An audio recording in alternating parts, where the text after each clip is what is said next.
Hello दोस्तों, स्वागत है आपका हमारे यूट्यूब चैनल एग्जाम ट्रिकी में। मैं समझ आज आपके साथ चर्चा करूंगा बाल मनोविज्ञान और शिक्षा के कुछ महत्वपूर्ण प्रश्नों पर।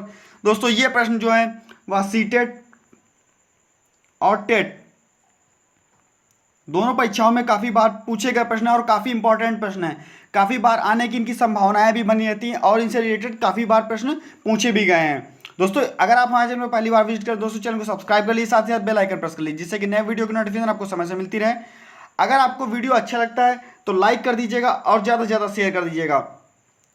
और दोस्तों अगर आप हमारे टेलीग्राम ग्रुप से जुड़ना चाहते हैं और पीडीएफ प्राप्त करना चाहते हैं तो उसका भी लिंक हमने डिस्क्रिप्शन बॉक्स में दे रखा है। और हमारी काफ़ी महत्वपूर्ण वीडियोस हैं बाल मनोविज्ञान से संबंधित, पर्यावरण रिलेटेड संबंधित, चाहे वह हिंदी से संबंधित हो, काफ़ी महत्वपूर्ण वीडियोस जिनका लिंक हमने डिस्क्रिप्शन बॉक्स में दे रखा है। वहाँ से आप हमारी और ढेर सारी वीडियोज़ देख सकते हैं। दोस्तों ये क्वेश्चंस हैं, काफ़ी महत्वपूर्ण क्वेश्चंस हैं और इस वीडियो में हम आपसे डिस्कस करेंगे महत्वपूर्ण 20 एमसीक्यूज हैं। काफ़ी जल्दी ये सॉल्व हो जाएंगे और काफ़ी इंपॉर्टेंट क्वेश्चंस हैं। साथ ही कुछ क्वेश्चंस ऐसे हैं जो हम ट्रिक से भी याद कर सकते हैं, वो भी मैं आपको इस वीडियो में बताऊंगा। देखते हैं, सबसे पहला क्वेश्चन हमारा है, किशोरावस्था में संवेगों की तीव्रता किस प्रकार प्रकट होती है। किशोरावस्था में संवेगों की तीव्रता किस प्रकार प्रकट होती है। सबसे पहले मैं बता दूं आपको कि किशोरावस्था की जो आयु होती है वह होती है 12 से 18 वर्ष। 12 से 18 वर्ष इसे कहते हैं जटिल अवस्था, आत्मसम्मान की अवस्था। ठीक, और स्टेनले हॉल ने इसे बताया था तनाव व तूफान की अवस्था। ये 3 क्वेश्चंस आपके यहाँ से तैयार हो गए, काफ़ी बार पूछा गया। अब इसका देखिए आंसर, किशोरावस्था में संवेगों की तीव्रता किस प्रकार प्रकट होती है। ए ऑप्शन आपका प्रतिकूल पारिवारिक संबंध, नंबर बी व्यवसाय की समस्या, नंबर सी इन नई परिस्थितियों के साथ समायोजन, और नंबर डी उपरोक्त सभी। दोस्तों किशोरावस्था में संवेगों की तीव्रता तीनों पर निर्भर करती है, प्रतिकूल पारिवारिक संबंध, व्यवसाय की समस्या और नई परिस्थिति के साथ समायोजन, तीनों चीज़ों पर निर्भर करती है। बच्चा प्रतिकूल पारिवारिक संबंध जो होते हैं वह भी निर्भर करता है, साथ साथ उसके अंदर जो व्यवसाय की समस्या होती है कि नौकरी लगेगी या नहीं लगेगी। दोस्तों नेगेटिव सेंस लाना ही नहीं है, नौकरी लगेगी। आप लोग अगर तैयारी कर रहे हैं और यहाँ पर आपके क्वेश्चंस गलत हो रहे हैं तो कोई बात नहीं है, यहाँ पर आप सीखिए और उन क्वेश्चनों को पेपर में बिल्कुल ना गलत कीजिए, तो नौकरी लगने का सवाल ही नहीं उठता। नई परिस्थितियों के साथ समायोजन, नई परिस्थितियों के साथ बच्चा समायोजन भी करता है, अर्थात यहाँ पर इसका डी ऑप्शन आपका सही हो जाएगा। डी ऑप्शन आपका सही हो जाएगा। देखते हैं दूसरा क्वेश्चन हमारा क्या है। बहिर्मुखी प्रवृत्ति के लोग होते हैं, बहिर्मुखी प्रवृत्ति के लोग होते हैं सामाजिक एवं मित्रतापूर्ण व्यवहार के धनी, नंबर बी तनाव मुक्त, नंबर सी ए व बी दोनों, या नंबर डी उपयुक्त में से कोई नहीं। बहिर्मुखी प्रवृत्ति के लोग होते हैं सामाजिक एवं मित्रतापूर्ण व्यवहार के धनी और तनाव मुक्त। जो व्यक्ति बहिर्मुखी होता है, युंग जी ने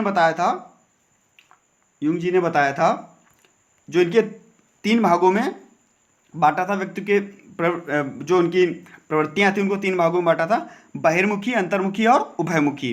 तो इसमें एक ही प्रवृत्ति है आपकी बहिर्मुखी।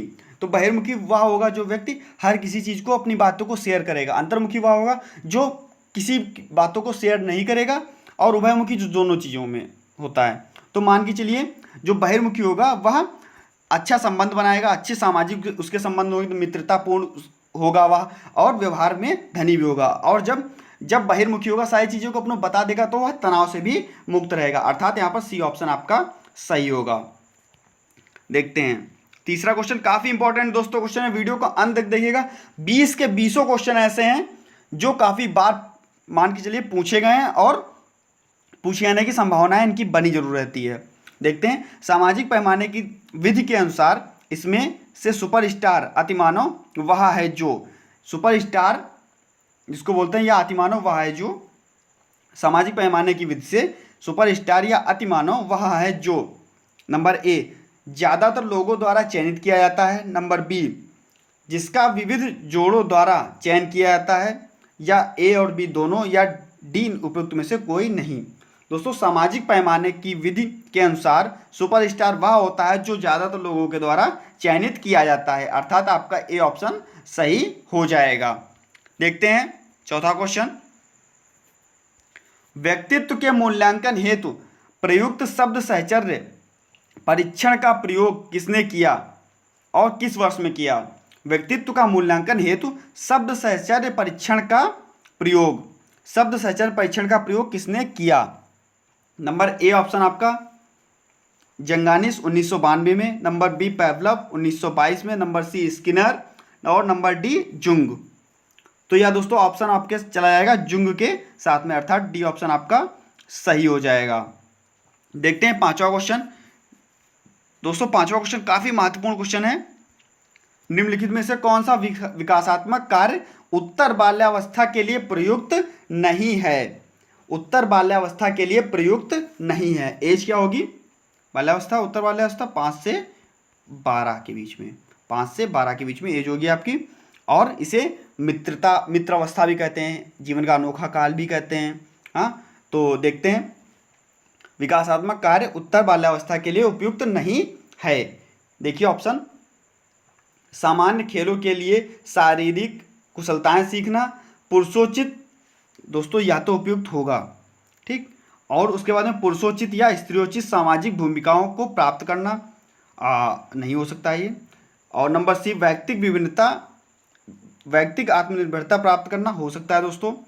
और नंबर डी अपने हम उम्र बच्चों के साथ रहना या सीखना। दोस्तों ये तीनों आपके सही होंगे। आपका इसमें ऑप्शन क्या हो जाएगा? बाल्यावस्था के लिए प्रयुक्त नहीं है, अर्थात आपका बी ऑप्शन यहाँ पर सही हो जाएगा। पुरुषोचित या स्त्रियोचित सामाजिक भूमिकाओं को प्राप्त करना। जब बच्चा छोटा होता है तो वह सबके साथ खेलता है, मतलब गर्ल्स भी साथ में खेलेंगे और बॉयज़ भी साथ में ही खेलेंगे। उसके बाद में जब बच्चा जाता है बाल्यावस्था में, उसके बाद में गर्ल्स अलग बॉयज़ अलग। फिर जब वह किशोरावस्था में जाता है तो एक दूसरे के प्रति आकर्षण बढ़ने लगता है। तो इस प्रकार से यहां पर आपका बी ऑप्शन सही हो जाएगा। देखते हैं नंबर 6 क्वेश्चन, काफी महत्वपूर्ण क्वेश्चन है। अधिगम में समायोजनवाद का प्रतिपादन किसने किया? अधिगम में समायोजनवाद का प्रतिपादन किसने किया? Number A Watson, number B Pavlov, number C Guthrie और नंबर डी थॉर्नडाइक। दोस्तों अधिगम में समायोजनवाद का प्रतिपादन थॉर्नडाइक जी ने किया। थॉर्नडाइक जी ने अधिगम में समायोजनवाद का प्रतिपादन किया। और साथ ही साथ इनको हम संबंधवाद का प्रतिपादक भी कहते हैं, संबंधवाद का प्रतिपादक। और प्रयास एवं त्रुटि का सिद्धांत, जिसपे इन्होंने बिल्ली पर प्रयोग किया था, और इसको हम SR थ्योरी भी कहते हैं, ठीक। तो ये 3 से 4 क्वेश्चन आपके यहाँ पर बन गए। थॉर्नडाइक जी की SR थ्योरी, संबंधवाद का सिद्धांत, समायोजनवाद का सिद्धांत और बिल्ली पर इन्होंने प्रयोग किया था। कब किया था ये आप लोग हमें कमेंट बॉक्स में बताइएगा कि कब प्रयोग किया था। मिलते हैं 7वें क्वेश्चन में। देखते हैं निम्नलिखित में से कौन सा मत अंतर्दृष्टि द्वारा सीखने की व्याख्या करता है? निम्नलिखित में से कौन सा मत अंतर्दृष्टि द्वारा सीखने की व्याख्या करता है? दोस्तों नंबर ए आपका मनोविश्लेषणात्मक वाद, नंबर बी व्यवहारवाद, नंबर सी संबंधवाद और नंबर डी गेस्टाल्टवाद। दोस्तों अंतर्दृष्टि द्वारा सीखने का जो व्याख्या करता है वह होता है गेस्टाल्टवाद, ठीक। तो आपका यहां पर डी ऑप्शन सही हो जाएगा।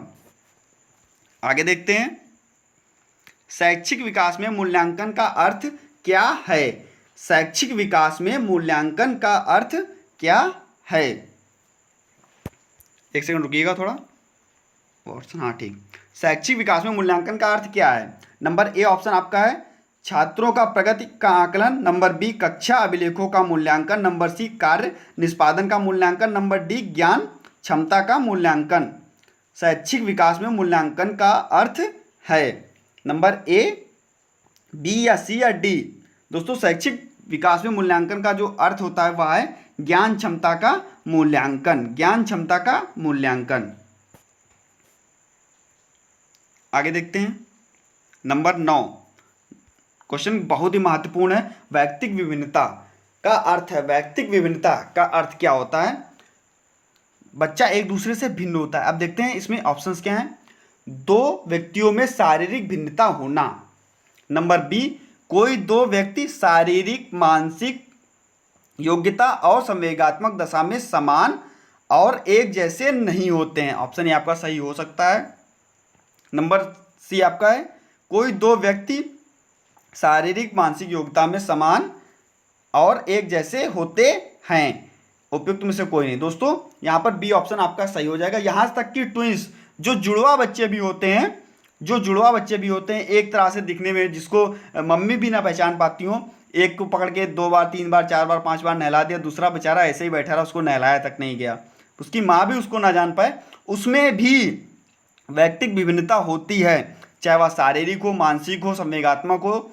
हाँ, इन सब चीज़ों में एक समान किसी भी व्यक्ति में एक समान नहीं होते, चाहे वह जुड़वा बच्चे ही क्यों ना हो।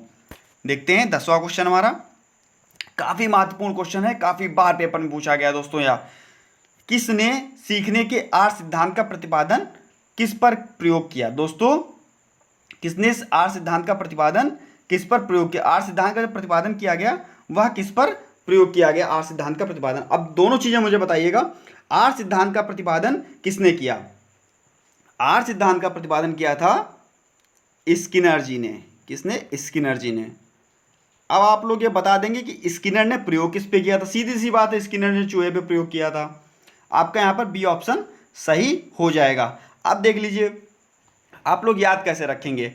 एस सिद्धांत का प्रतिपादन आता है, आर सिद्धांत का प्रतिपादन आता है, तो इस प्रकार से काफ़ी आते रहते हैं।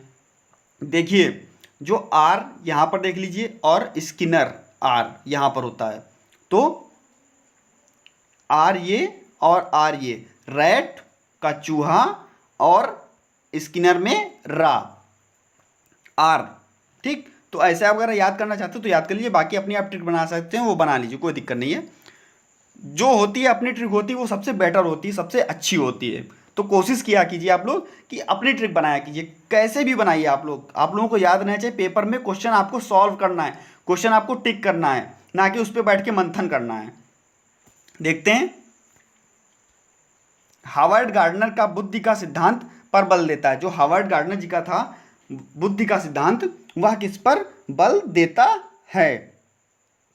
11वां क्वेश्चन है, काफी महत्वपूर्ण क्वेश्चन है। हावर्ड गार्डनर ने बहुबुद्धि का सिद्धांत दिया था। हावर्ड गार्डनर ने बहुबुद्धि का सिद्धांत दिया था। अब यहां पर देख लीजिए, शिक्षार्थियों में अनुबंधित कौशलों पर, नंबर बी सामान्य बुद्धि पर, नंबर सी विद्यालय में आवश्यक समान योग्यताओं पर, नंबर डी प्रत्येक व्यक्ति की विलक्षण योग्यताओं पर। दोस्तों यह चला जाएगा आपकी डी के साथ में, प्रत्येक व्यक्ति की विलक्षण योग्यताओं पर।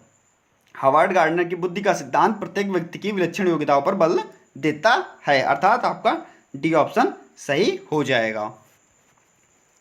देखते हैं, काफी महत्वपूर्ण क्वेश्चन है ये भी। प्रतिभाशाली विद्यार्थी है, बहुत ही छोटा क्वेश्चन है, बहुत ही अच्छा क्वेश्चन है, बहुत ही महत्वपूर्ण क्वेश्चन है। प्रतिभाशाली विद्यार्थी है, देखिएगा, अभिसारी चिंतक। जो प्रतिभाशाली विद्यार्थी होते हैं वह कैसे होंगे? अभिसारी चिंतक या अपसारी चिंतक, नंबर सी बहिर्मुखी और नंबर डी बहुत परिश्रमी। जो प्रतिभाशाली विद्यार्थी होंगे दोस्तों, वे कैसे होंगे? वे होंगे रचनात्मक, और उनकी जो बुद्धि लब्धि होगी वह 140 से ऊपर होगी। ठीक, तो जो प्रतिभाशाली बालक होंगे वह कैसे होंगे? अपसारी चिंतक। अपसारी चिंतक, जैसे किसी भी प्रकार की रचना अगर करनी है, अगर उसके पास में एक ट्रिक है, उसके बाद काफ़ी सारी ट्रिकें बना लेगा बच्चा, तो अपसारी चिंतक करेगा। किसी भी प्रकार को ज़्यादा से ज़्यादा सॉल्व करने की उसके अंदर क्षमता होगी किसी भी चीज़ को, तो वह अपसारी चिंतक करेगा, वह प्रतिभाशाली विद्यार्थी के अंतर्गत आएगा। इसकी बुद्धि लब्धि 140 होगी। आगे देखते हैं, 140 से अधिक होगी। 13वां क्वेश्चन हमारा, विद्यालयों को किसके लिए व्यक्तिगत विभिन्नताओं को पूरा करना चाहिए?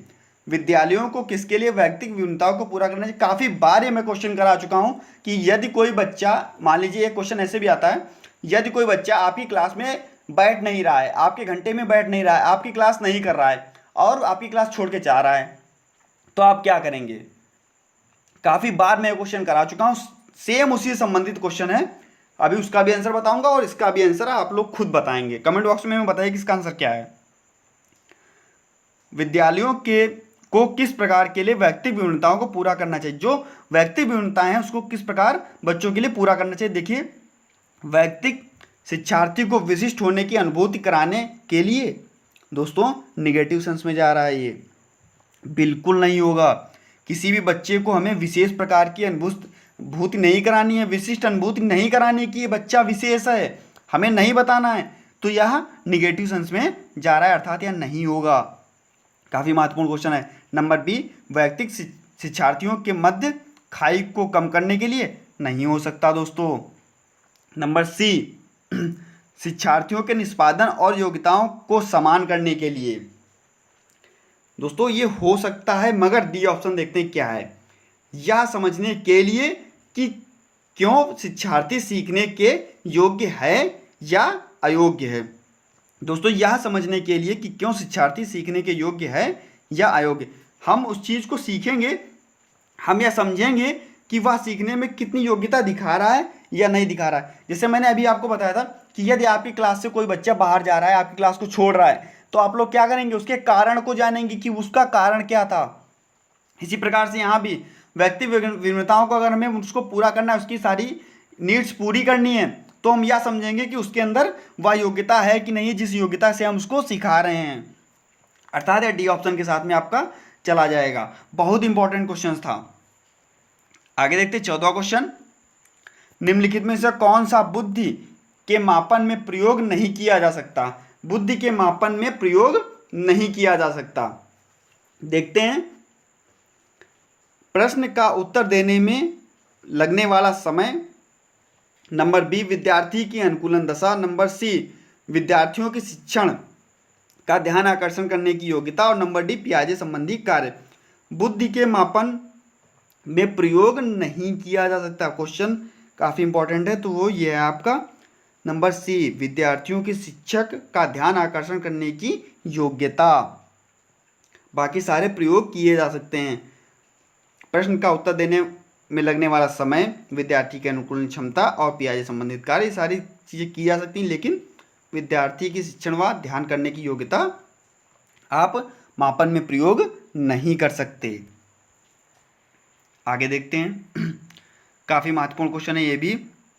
कौन सा मूल्यांकन का प्रकार नहीं है। कौन सा मूल्यांकन का प्रकार नहीं है। नंबर ए, मापक। नंबर बी, निर्णयात्मक। नंबर सी, योगात्मक। और नंबर डी, CCE। मतलब CCE का फुल फॉर्म होता है कॉन्टिन्यूअस एंड कॉम्प्रहेंसिव इवेल्युएशन। मतलब ये एक प्रकार का मूल्यांकन है। योगात्मक मूल्यांकन आपने पढ़ा होगा, निर्णयात्मक मूल्यांकन ये भी आपने पढ़ा होगा। मूल्यांकन का प्रकार नहीं है, अर्थात ये ऑप्शन आपका सही हो जाएगा। बाकी ये तीनों मूल्यांकन के प्रकार हैं। आगे देखते हैं, 16वां क्वेश्चन है, काफ़ी इंपॉर्टेंट। प्रौढ़ावस्था की अवधि है। आप सभी को पता है कि प्रौढ़ावस्था की अवधि क्या है। ए, जन्म से 1 वर्ष तक, जन्म से 2 वर्ष तक, या 12 से 18 वर्ष तक, या 18 से 60 वर्ष तक। तो प्रौढ़ावस्था की जो अवधि होती है वह 18 से 60 वर्ष तक होती है। बच्चा की जो शैशवावस्था की अवधि होती है वह होती है 0 से 5 वर्ष। उसके बाद में क्या आता है, बाल्यावस्था 5 से 12 वर्ष। इसके बाद में 12 से 18 वर्ष जो आपकी अवस्था होती है वह किशोरावस्था की होती है, 12 से 18। और 18 से 60 वर्ष की जो आपकी अवस्था होती है वह होती है प्रौढ़ावस्था की। काफ़ी महत्वपूर्ण क्वेश्चन है। ये अवस्थाएं काफ़ी बार पेपर में पूछता है और काफ़ी बार पूछी भी गई हैं। 4 की चारों अवस्थाएं आप लोग जरूर याद रखिएगा। इनका सन जो आपका वर्ष होता है वो जरूर याद रखिएगा। सबसे पहले शैशवावस्था 0 से 5, 5 से 12 बाल्यावस्था, 12 से 18 किशोरावस्था, और 18 से ऊपर आपकी प्रौढ़ावस्था स्टार्ट हो जाती है। 60 जब 18 से 60 के ऊपर जब 60 के जब ऊपर जाते हैं तो वह वृद्धावस्था के अंतर्गत आता है। आगे देखते हैं 17वां क्वेश्चन, काफ़ी इंपॉर्टेंट क्वेश्चन है ये भी। कक्षा अध्यापक ने मोहित को अपनी कक्षा में अपने ही बोर्ड पर स्वयं द्वारा तैयार की गई मधुर संगीत को बजाते हुए सुना। कक्षा अध्यापक ने विचार किया कि मोहित में कौन सी बुद्धि उच्च स्तरीय थी। नंबर ए, स्थानिक बुद्धि नहीं हो सकता, वह संगीत बजा रहा है, मधुर संगीत, मधुर गाने बजा रहा है, अर्थात सी ऑप्शन के साथ चला जाएगा।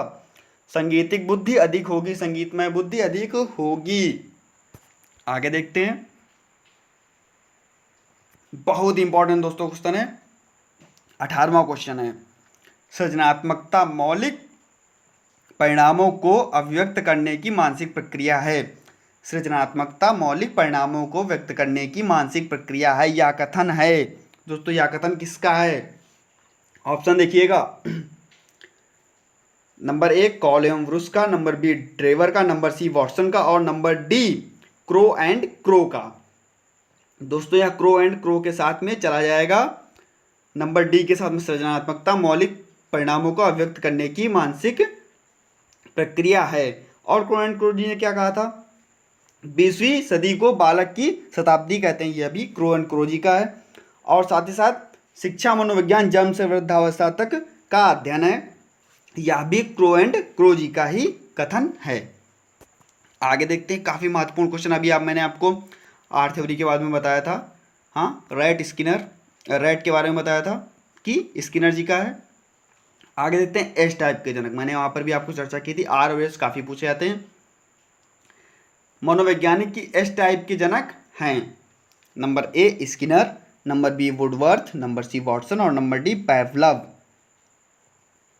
जल्दी से ऑप्शन बताइएगा। नंबर डी के साथ में जाएगा नंबर डी पैवलव। मनोविज्ञान एस टाइप के जो जनक हैं वह कौन है, पैवलव। पैवलव कौन थे, एक रशियन मनोवैज्ञानिक थे। आगे देखते हैं, एक नंबर 20 क्वेश्चन आपका, निम्नलिखित में से किस कारण से बालक में कुंठा जन्म लेती है। बालक में कुंठा कब जन्म लेगी, कब बालक कुंठित होगा, देखिएगा ऑप्शन, नंबर ए व्यक्तिगत अक्षमता के फलस्वरूप, नंबर बी प्रोत्साहन के अभाव के फलस्वरूप, नंबर सी अप्रेरकों के संघर्ष के फलस्वरूप, नंबर डी इनमें से कोई नहीं। बालक कुंठित कब होगा, व्यक्तिगत अक्षमता के फलस्वरूप। यदि यहाँ पर बालक मैदान में खेल रहे हैं और एक बालक बैठा देख रहा है, ये बालक बैठा देख रहा है, बाकी सारे बालक यहाँ पर खेल रहे हैं और उसको खेलने को नहीं मिल रहा है, तो कुछ ना कुछ उसके अंदर अक्षमता होगी जिससे वह कुंठित होगा कि मुझे भी खेलना है। अगर उस अक्षमता को हम पूरा कर देंगे तो वह कुंठित नहीं होगा, इसलिए इसमें ए ऑप्शन के साथ जाएगा, व्यक्तिगत अक्षमता के फलस्वरूप बालक कुंठित। जो बालक के अंदर कुंठा होती है, बालक के अंदर घृणा होती है, वह जन्म लेती है, बालक अंदर कुंठित होता रहता है। दोस्तों अगर आपको हमारा वीडियो अच्छा लगा हो, लाइक करने में संकोच ना कीजिएगा, लाइक जरूर कर दीजिएगा। अगर आपने अभी तक हमारे चैनल को सब्सक्राइब नहीं किया, सब्सक्राइब कर लीजिए और कमेंट बॉक्स में हमें ये आप बता दीजिएगा कि कितने क्वेश्चंस आपने सही किए हैं और ज़्यादा से ज़्यादा लोगों के पास आप शेयर कर दीजिएगा। धन्यवाद, मिलता हूँ नेक्स्ट वीडियो में नई जानकारी के साथ।